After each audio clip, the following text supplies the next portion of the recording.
I have a house tour for you. This one actually is two of my favorite things in the one house: a beautiful garden and a modern build.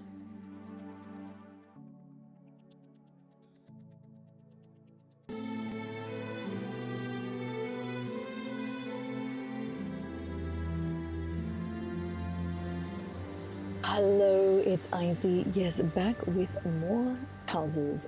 This is my Moon Sugar Meadow in Northern Elsewhere, and this is a house that's evolved over some time. So initially, this house was built purely as a garden, and then I came back again to look at it after having judged the One More Pool housing competition.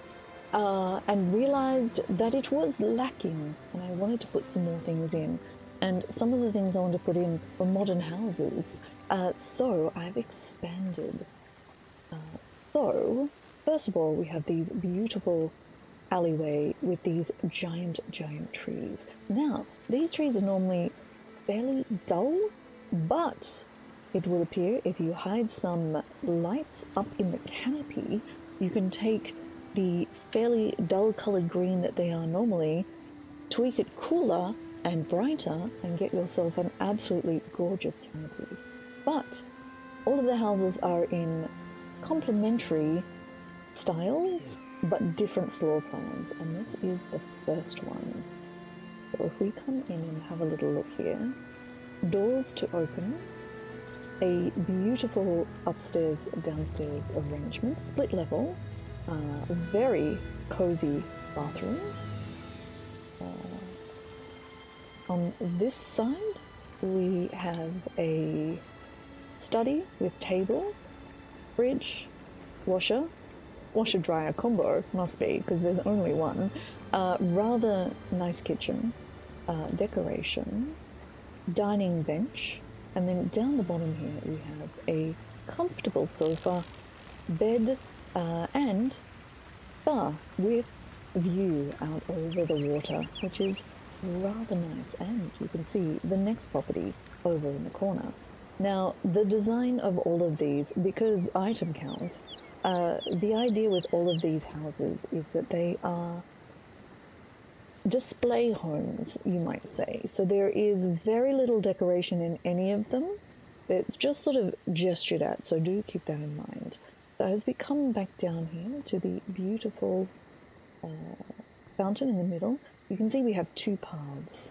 So I think we're going to go round to the left first, and then either over the bridge to the house at the back, or through the garden. But we'll come over the bridge. So the original design of this, there's a number of elements. Most of it actually is still the original design. So sightlines using garden rooms constructed, and then the houses, the garden was simplified and stripped away, and then the rest of the houses moved into the leftover slots. So once again, a modern style house using mostly mark art. We have a small lap pool, pergola, beautiful full-length opening windows, lovely little study and library. You'll see this is the same in all of them. Each of them has a library, kitchen, living area, bedroom, bathroom. So a rather nice kitchen. I'm quite pleased actually with how this kitchen looks and how it came together using the Elsewhere styles in the bathroom. We have a beautiful vanity, washer and separate dryer this time, and toilet, and a pool with water. And if you're wondering how that is achieved, if you come and have a look, it's actually one of the pools from the Deadland that you can get for the fishing achievement, just disguised. But from here, it's quite good. I'm very pleased with this. Walls that have all been lined in marble just to make them look very nice and pretty. A lovely, very comfortable, luxurious Elsewhere style lounge chair. And then upstairs we have a beautifully comfortable little bedroom. And with balcony. And if I had one more slot, there'd be a little chair out here. But of course, I do not. So we leave it at that. Actually, I do have one more slot, but we'll I'll work out if that's really what I want to do. So we come back around again, and this time we come in and through the garden room, which is part of the original build, though simplified to reduce item count, which is a very, very beautiful space here, using a lot of trees as flower bushes because they're more efficient use of space. Through the gates and then into a separate garden room with a different feel under the beautiful spreading autumnal tree and through the garden arches. And then we come to the family-sized home. So another house. This one, drama. I love this one. Actually, I love all of these houses. They're all amazing, but this one has got some serious drama with its roofline. I spent a long time getting exactly the right angle for the roof. I just want you to know, a seriously long time. So we have a beautiful, long, open sort of window across one half of the house. We have a galley kitchen along the edge. Once again, fridge and washer dryer. And then we have another rather beautiful bathroom with bath and a view out over the sunflowers. We have a casual dining, seating area tucked in around under here. We have the children's bedroom with study for the kids and play loft, as you do, because if you're going to build a house in ESO, why not make it the most perfect house you could make that you ever wanted to live in? That's always my rule. Make it that's the house that you dreamed of as a child. Then we follow this perfectly angled, parallel to the roof, staircase and wall decoration up. That is a deliberate choice, I might add, to the parents' bedroom, tucked around the corner here, with the light coming from the sunburst. Across the walkway, where I would have something to stop you falling off if I had the item count, and then to the parents' study with all of the bookshelves. And then from here, we come out and then back up into the very, very, very structured and formal garden. So this is an absolutely... I love this spot. This spot's amazing. This spot is really beautiful. So we have statues on the walls on either end. We have statues in the corners. We have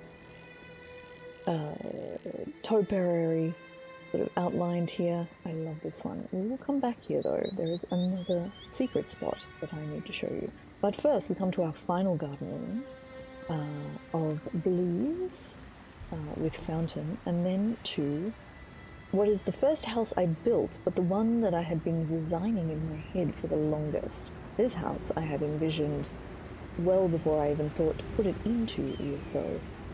So we have a little bathroom with bath on one side and loo, storage along the wall, and then the beautiful, beautiful, fully open doors so we can see out and look at the waterfall, which is lovely. Bed in the middle with lounge chair in front, because of course you want to sit and look at the view naturally.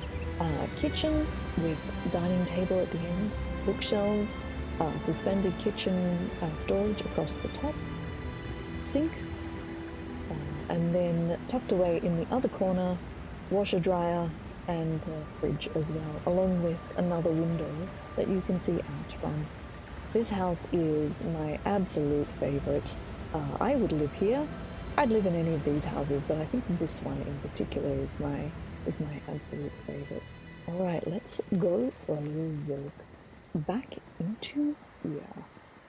So if we go this way, you can actually get all the way to the top of the tower if we can manage to do this without falling off.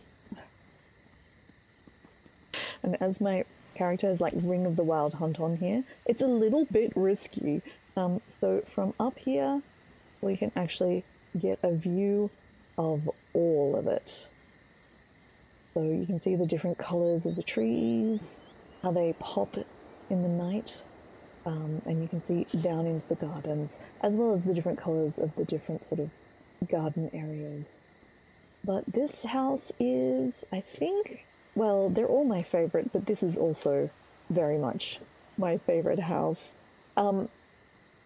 Yeah, it would appear that I absolutely adore making modern style houses in ESO, but with the things that are available, and making 4 houses using the same materials or the same sort of structural elements, but making them all unique was a delightful challenge. I really absolutely enjoyed that. I am very proud of this house, very, very proud. But it is open for visitors, so if you come and visit, please do let me know. I really appreciate it. And also follow me here on YouTube if you have not. And you can, of course, find me in ESO, but you can find me playing ESO online at twitch.tv/ICYIC, where I stream 4 days a week, and it's usually the Elder Scrolls Online. But thank you very much for watching. I appreciate it, and I will talk to you next time.